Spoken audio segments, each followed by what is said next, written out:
Hi everyone, Michelle Fixit here. Impromptu video. I met a gentleman a couple days ago and he has some issues going on in his life, and so I figured I would make a video for him, and if it helps other people along the way, then that's fantastic. Charlie is partaking in a corn dog, although he is kind of confused on how it works, but I think he'll figure it out. So the backstory for this gentleman's situation is he's your not so average Joe, okay? So basically he's had a lot of things happen in life. A lot of us can resonate with that. He was able to get onto a plumber's apprenticeship, and then with that employment he was required to purchase a certain year and make of a vehicle, had to, meet the standards of the company. And so he had to privately purchase that, which I found to be very interesting. And then they branded it with their company stuff, which all that just screams like I'm so confused, because it was his personally operated vehicle, his POV. And he got into a car accident, and that led to a loss of employment for him. He also has a criminal record, which shortens his employment that he has available. And he has found himself in a homeless situation because of loss of employment, and not having transportation. Somehow he was able to get into a situation where he actually does have a rental, and he is working very diligently with one of the apps that's a delivery service. So he's paying for a rental and then delivering foods, and that's kind of how he's sort of having ends meet. But it's not really a great situation, because there sounded like there was a lot of ups and downs and moments of feeling like he didn't want to exist anymore. So I'm trying to offer a little bit of guidance and a little bit of mental clarity, because when you're in the fishbowl, you can't see out of the fishbowl. And I'm outside of the fishbowl, but I've been in different types of fishbowls, if you guys understand where I'm coming from with that. And so my recommendations, I have not completely experienced the situation that this gentleman has had, but I'm trying to give some insight, and hopefully it'll be something where once there's a video, then you can, go back to the video, or if it helps someone that's in a similar situation, then that would be good.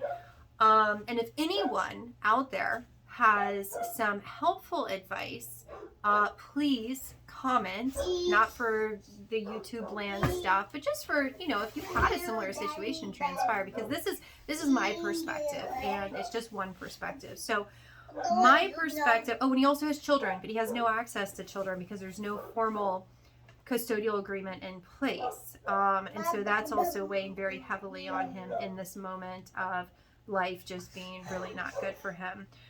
Because I wrote down some notes. And so my first suggestion for him would be to get a Planet Fitness membership. No, not sponsorship or anything like that. I'm not fanciful enough to be sponsored by anyone. But because it's a cheap membership, and it gives you access to showering, it gives you access to facilities. A lot of the locations are 24 hours. I personally, I find that it's very beneficial if you're dealing with any type of depression, anxiety, anger issues, anything like that. Just work it out. Like literally go work out, go for a walk, go do something to burn off that mental energy that you have going on. I also think that journaling during that time period, I know it's really cliche to journal your thoughts, but if you can start to isolate, because again, when you're in the fishbowl, you're not getting it. But if you can try to reprogram your way of thinking, where all of a sudden you're in a depression swing and you're just spiraling down, to write down those thoughts. Go to the gym or do something, listen to some great music, that if you have access to music, but listen to some uplifting music, go to the gym, burn off that energy, or just get your body in motion, because a body in motion is a happier thing. And right now there's so many screens, and so there's all these things that we're paying attention to, and we're just going to look at our situation and think, oh, our situation is so much worse than anybody else's situation, because everyone has a fancy perfect house and a fancy perfect existence and fancy perfect children and all this other stuff. So get yourself out of that cycle too of comparisons. And if you're going to continue to be in that comparison cycle, then why don't you start thinking about the people that don't have the ability to be able to have a rental car, to be able to do the delivery service, and so they're actually like completely homeless. I mean, you know, you're a step above that. You have that going for your life. You have to kind of train and alter your way of thinking from moments of despair to having your body in action, journaling your thoughts, figure out, you know, okay, I'm depressed right now. When's the last time I had food? When's the last time I had sugar? When's the last time I had caffeine? When's the last time I hydrated? Is it a time thing? What time is it? What are the emotions that are spiraling back and forth in my mind? You know, is it triggered by the fact that I don't have enough gas in my car? Try to figure out what those root causes are and journal them down. Journal what you're thinking and any type of correlation of what's going on in your life. So, Charlie, you having fun? So to go back to him, we have homeless driving for an application for one of the delivery apps places with a rental. So my first suggestion was to get the Planet Fitness membership for access to bathing facilities and exercise, because both of those are kind of important. My second thing would be to start trying to save money wherever you can, and live as frugally as possible, which I understand. It's like, okay, well, you know, he's having to put money into a rental and this and that. He's also having to pay for fast food. He's having to pay for food that's more expensive and more calorie dense, and it's not really good for him. It's probably not helping with his mental health or his physical health. So, you know, this is one of those suck it up buttercup things where, I haven't eaten at a homeless shelter, but if there's a homeless shelter that's available to you, or homeless shelters that are available to you, and they serve food at certain hours, go to the different places so that way you can eliminate your food costs. Because if you're spending $15, $20, $30, $40 a day, because each time you go and get that Big Mac, it's going to end up adding up, and you can offset that by going to somewhere that is either catered to homeless, which right now you are technically homeless, or a place that is for the food insecure, meaning they have a home, they have some type of stability, but they're not able to make ends meet with their food. Go there, happily take the food. If you don't want certain things that they have, then don't take them. Or if you do take them and you're driving around for your job that you have with the app, then give the food to other homeless people that may not be geographically close to a food insecure shelter or a homeless shelter. And so that way you're able to accumulate that money that you would be spending on food that's not really that good for you to begin with. Xena got the rest of the corn dog. And that's why you don't hang food over Xena, because Xena will get your corn dog. That corn dog is for you. Sit down. Sit down. And so that way you can start accumulating cash, because he also told me that, because of the type of work that he's doing, that when he tries to go in and get financing for a vehicle, no one will finance him for a vehicle, which is why he's stuck in this never-ending cycle of the rental vehicle, which is very expensive and very scary, because what if you don't make enough money to be able to even sustain the rental car, and then you really are homeless without any type of hard, crunchy shell protecting you.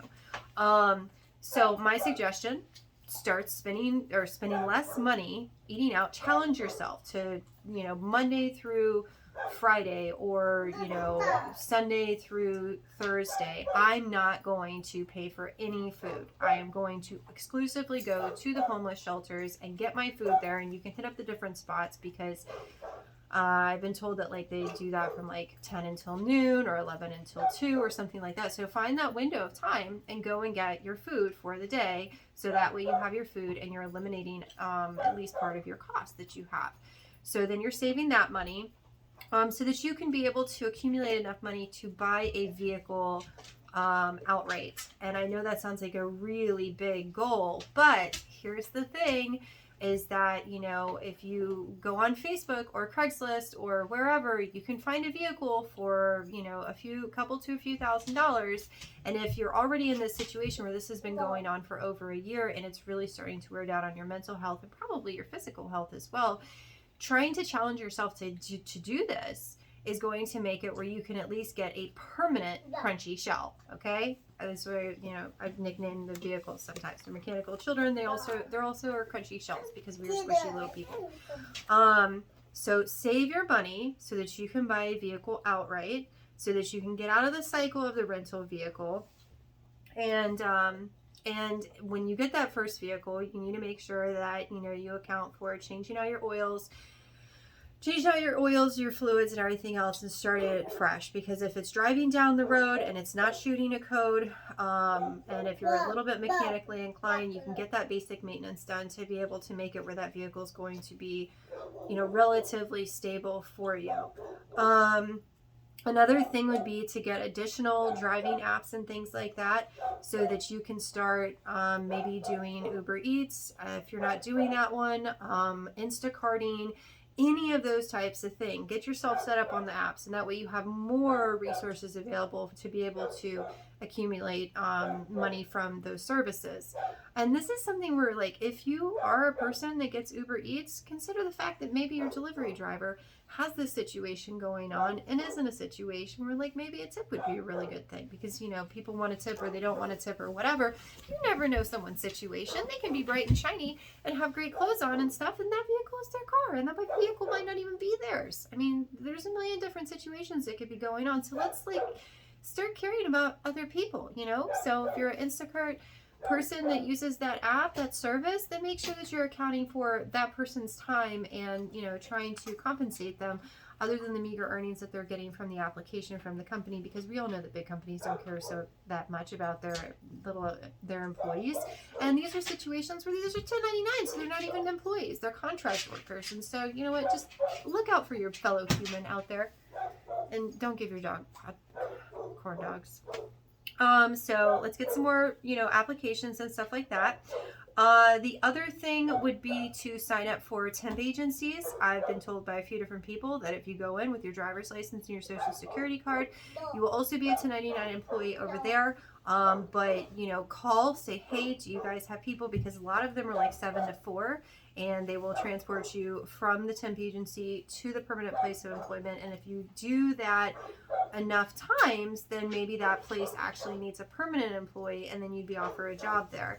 And because they've actually seen you and worked with you, then they would understand, you know, when you bring up the fact that you have a criminal record, they might be more inclined to hire you. Plus, there are some different things that have worked out in legislation to give employer benefits for hiring people that otherwise would be having difficulties with seeking employment because they have a criminal record. So you have to keep that in thought too. See the scoots back chair across the floor. Where, you know, there are companies that do either exclusively catering to get people with criminal records in stable employment, or are compensated by the government for doing so. If you know more about that, please educate me. I'm not really sure. That's been things that I've been told numerous times from different sources, so there's no factual information that I have on that. We're gonna, and then the other thing is, because you do have a criminal record, you can work on expungement on that. If you go down to wherever the jurisdiction is where you got that, where you had that criminal record transpire, you can go and file for an expungement. They have free legal aid. You normally have to sign up for it. You normally have to wait a long time and things like that, but get that ball rolling. And I have heard, again, from numerous sources, no formal education on this part, but that you should do one, or that you're supposed to do one at a time. And so that way you won't have that weight of those, that criminal record on in your background forever, continually messing up your actively seeking employment that you have going on. As a sign up for the temp agencies and challenging yourself to spend less money on food, which we just went over. And then once you are able to purchase a vehicle outright, then that makes it where you do have stable shelter. It's not ideal shelter, but it is shelter. There's a lot of van packers out there, so anytime that anyone's talking about, you know, a situation of homelessness or anything like that, I'm very fast to say, please get a truck, SUV, or a van. Vans are less expensive than SUVs and trucks. You can look up, or I can, tell you what I would do if I was put in that situation or it was just me, to be able to do the van life. There are people that do this as a nomadic lifestyle choice. There are people that do this out of desperation because of the rental prices, the lack of affordable housing. I have been very vocal previously in other videos about, if you're a single person, eliminate your overhead, stay in your vehicle, buy a little busted house in a little busted neighborhood, park your vehicle there, make ends meet, and start working on permanent affordable shelter, because there are some areas that have ridiculously cheap houses. Are they the most desirable areas? No. But is that stability that you'll have in the future? Yes. We are currently reporting from Baltimore City. This person is in Baltimore City. Baltimore City has very, very, very, very cheap houses that need a lot of work and love and care and attention. And if you are in a situation where you are in a rental car, homeless, and you can challenge yourself to be able to utilize the resources that are available for food and security, enough so that you can save up the money to buy a vehicle outright, insure it so that now you have temporary shelter, now you have transportation, you're trying to find gainful employment, you can continue to stay in that vehicle, continue to save your money, find a busted house at a price point that you could afford, and you can get out of the rental cycle. Because when I talk to this person, they're like, well, I really want to be able to get a house to be able to, or some type of housing to be able to get shelter first. Shelter is more important than the transportation bit. And I'm like, no, because when you're talking about Maslow's hierarchy of needs and being able to get up to that point of self-actualization, your shelter and everything, a vehicle can be shelter. Your vehicle right now is shelter, but the problem is that you don't own that vehicle. And it's the same thing whenever you are in a cycle of being in rentals, where if you lose your job, you lose your shelter. And if you own a busted house or a cheaper house, then you have taxes, water bills, and utilities to keep up with. And you know what? In most places, not in Baltimore City, you would have to default to not paying the taxes for 3 years in order to lose that house. If you have your water cut off, you still have shelter. If you have your lights and if you have your energy source, electricity, gas, oil, whichever things that you need, you still have shelter. So your taxes are the most important thing, just like it should be that people immediately when they get their paycheck pay their rent, and then they pay the other thing, so that way they ensure having the shelter. But for some reason, it is not as common for people, thank you, buddy, to care about paying for their shelter costs first. But if you own your shelter, your taxes will be minimal in comparison to how much you would spend for that shelter, even in its busted shape, to live there. Just saying. And again, this is not me just saying this stuff. I literally bought a busted house and I made it work, and it's somewhere that I frequent and stay all the time, and it makes me feel very secure to know that I have shelter at any point in time. No matter what happens with my life, this is my shelter. This is my backup plan, and you can do that. You have to start small, to have a vehicle first, and then work towards the goal of getting the house. And I have a relative that I saw posted, because I guess he's mocking one of my videos, where he's like, ha ha ha, I'm gonna buy this house for like $5,000 in this random place, and everybody's like, ha ha ha. And it's like, go do it. Save up your money. If you can come up with $5,000 for a house, they exist. They're not in the most desirable places, but guess what? People live there. And so if you buy that $5,000 house and you work on the house, then you could sell that house and take your sweat equity and all that money, especially with the way the market is right now. Because if you could find a $5,000 house, I don't know why you wouldn't buy a $5,000 house if you have more than $5,000, then you can slowly upgrade your existence. And it's, again, I've known people to do this. I've personally taken a busted house and made it. It's not perfect, but it's getting there. It's cute. I like this house. Anyways, and as far as the children, that's a really difficult one. I'm sure that you can go to the courthouse and talk to the free legal aid people about that as well. If it is a volatile situation with the other parent of the child, but there's no formal agreement in place, you do have allowability for access. And the longer you stay away from your children, the more that gap broadens out. And so one of the things that I had mentioned in the conversation is, if you're challenging yourself not to go and eat the fast food or anything else, and you're saving that money because you're going to places for food insecurity, then maybe you could take a little bit of that money. And I'm not talking a lot of that money, 10, 15, 20 bucks. Go to the Dollar Tree, go to a Dollar General, go to Walmart, go to somewhere where you can buy inexpensive gifts. And if you know where the child is at, throw some balloons together, put a care package together, show that you love that child, label it. If you have a friend or a family member that would go over there, if you can communicate with the parent that is actually child rearing and say, I'd really love to see my child or my children, then, make that happen. Make sure there's a witness, or even, record during the thing. Be like, what, for my safety and for yours, I am going to be recording this. And at the end of the visit, as long as everything's fine, I'll just keep it in my phone so that there's no accusatory stuff that can go back and forth. Recording, having these smartphones, these little devices, make it where we can actually document what's going on, because context and everything changes. Yes, I see him in the hallway. Charlie, come here, buddy. Come here, buddy.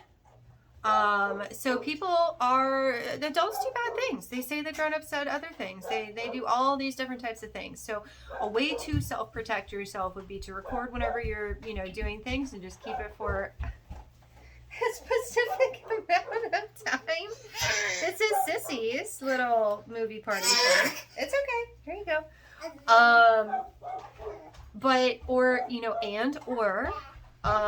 Have someone there with you so that they can document what's going on as well, because being a part of your children's life is incredibly important to not only you but to your children.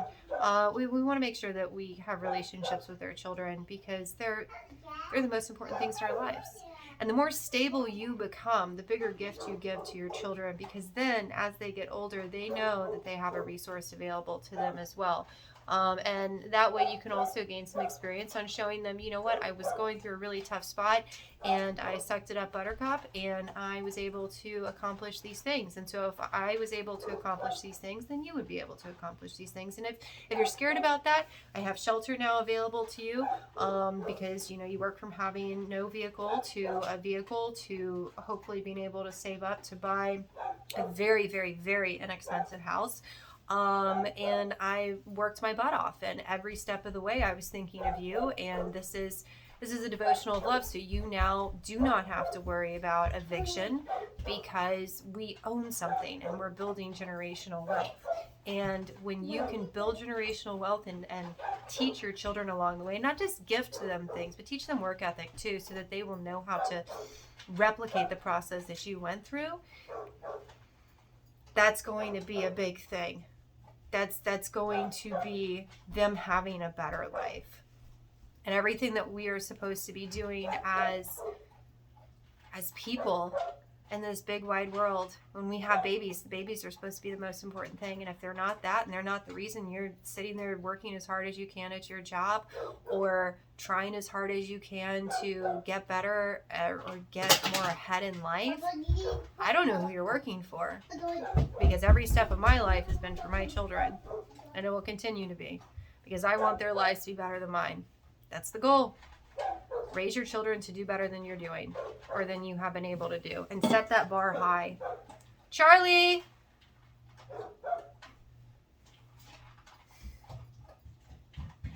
I know, I didn't mean to leave the baby gate that way. But that's my advice. And if I've missed something in one of those details, I'm sure someone in the comments is going to poke me about it. But if you have some helpful advice for this person, please comment. And I'm not doing it for the YouTube stuff. I'm doing it because I genuinely would like to know what your stance would be in helping with this situation, because I see it very frequently, especially in Baltimore City. I've seen it in more fanciful places. I've seen it in teeny tiny towns. And we're just not talking about the problem, but we're not talking about the solution. Charlie, come back.